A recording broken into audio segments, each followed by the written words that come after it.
So hello students, आपका स्वागत है अपार एजुकेशन की इस प्यारी सी वीडियो में।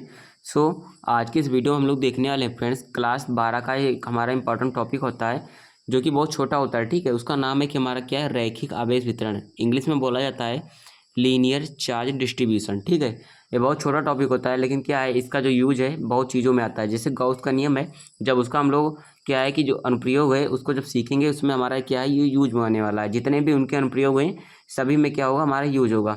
ठीक है, तो सबसे पहले हम क्या करेंगे कि रैखिक आवेश वितरण क्या होता है, इसका फार्मूला क्या होता है, ठीक है, इसका नोटेशन क्या होता है, इसके बारे में हम लोग जानने वाले हैं। क्योंकि टॉपिक तो छोटा होता है, लेकिन कभी कभी क्या होता है, कुछ टीचर्स आते हैं और पूछ लेते हैं। ठीक है, और क्या होता है, बच्चों को समझ में नहीं आता। तो आज की इस वीडियो हम क्या है, रैखिक आवेश वितरण के बारे में डिटेल में जानकारी गेन करने वाले हैं।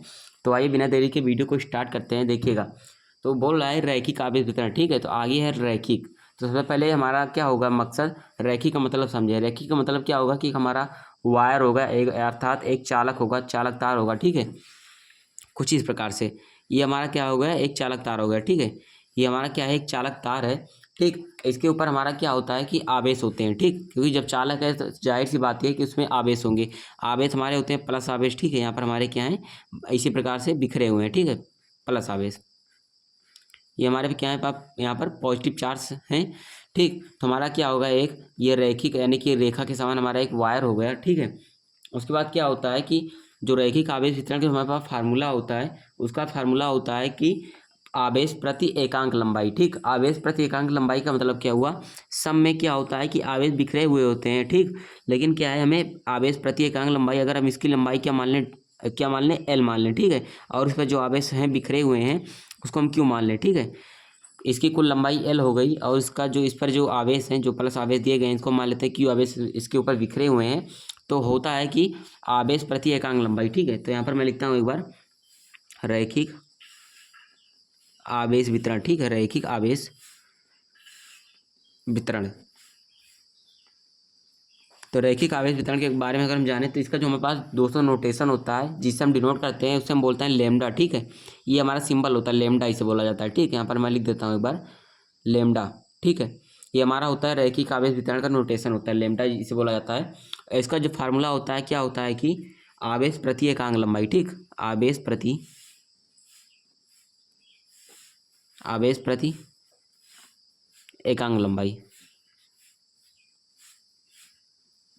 एकांक लंबाई। ठीक है, ये हमारा क्या होता है, आवेश प्रति एकांक लंबाई जो होता है वही हमारा क्या होता है, रैखिक आवेश वितरण होता है। ठीक, तो आवेश प्रति एकांक लंबाई का मतलब क्या हुआ, एकांक लंबाई बोले तो एल पूरी लंबाई है, तो एकांक लंबाई लेंगे तो यहाँ पर कोई छोटी सी लंबाई ले लें, मतलब इतने लंबाई लें, इसको हम क्या मान लेंगे, डीएल। ठीक है, ठीक है, यहाँ पर कर लेते हैं, ये एकांक लंबाई हमारी क्या होगी, डीएल हो गई। ठीक है, जहाँ पर भी आपको एकांक की बात करें अर्थात एकदम छोटे पार्ट की बात करें, ठीक है, छोटा, तो उसे अब आपको डीएल लेना है। ठीक है, जब छोटा पार्ट है जिसमें छोटा सा आवेश भी होगा तो हमारा क्या सा आवेश होगा, डी क्यू मान लेते हैं। ठीक है, क्योंकि छोटे से पार्ट में यानी छोटी सी लंबाई में छोटा ही आवेश तो होगा।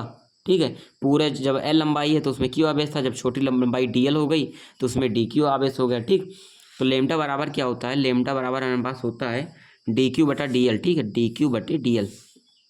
ठीक है, यानी एकांक लंबाई में उपस्थित आवेशों की संख्या को क्या कहते हैं, रैखिक आवेश वितरण कहते हैं। इसका मतलब यह हुआ। ठीक है, और इसका हमारे पास जो वो होता है एसआई मात्रक के बारे में अगर हम जाने, एसआई मात्रक। ठीक है, एसआई यूनिट क्या होता है, तो एसआई मात्रक अगर हम लोग जाने तो इसका जो होता है डी क्यू आवेश का मात्रक क्या होता है, कूलाम होता है। कूलाम हो गया, सी से रिप्रेजेंट कर लेते हैं। ठीक है, कूलाम पर हो गया, डीएल का जो होता है लंबाई का मात्रक जो होता है मीटर होता है, तो कूलाम पर मीटर हो गया। ठीक है, तो एसआई यानी लेमडा, रैखिक आवेश वितरण लेमडा का जो हमारे पास एसआई मात्रक होता है, कूलाम पर क्या होता है, मीटर होता है। ठीक है, तो फ्रेंड्स यहीं पर हमारा क्या होता है, रैखिक आवेश वितरण जो हमारा ये टॉपिक इंपॉर्टेंट था, मैंने आपको बताया कि क्या होता है, यानी यही था हमारा इंपॉर्टेंट कि डीएल लंबाई में डी क्यू आवेश होता है, तो डी क्यू बटा डीएल के अनुपात को ही क्या कहा जाता है, रैखिक आवेश वितरण बोलता है, जिसे लेमडा से रिप्रेजेंट करते हैं। ठीक है, तो दोस्तों यही था हमारा रैखिक आवेश वितरण। सो गाइस, अगर फ्रेंड्स वीडियो पसंद आया है तो वीडियो को लाइक करें, चैनल पर फर्स्ट टाइम है तो चैनल को सब्सक्राइब कीजिएगा। ठीक है, मिलता हूँ आपको किसी और नए वीडियो के साथ। Thank you.